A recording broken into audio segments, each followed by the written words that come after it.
tutorial, I'm going to show you how you can upload your brand assets to the brand assets or brand kit in CapCut PC.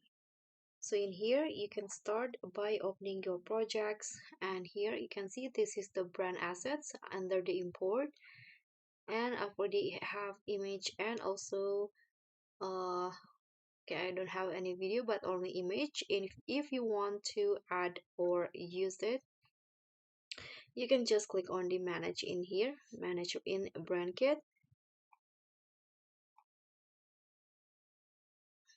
or I'm going to just skip this. So in brand kit, you can upload, you can add image like this, you can add logos, video, your brand fonts or color.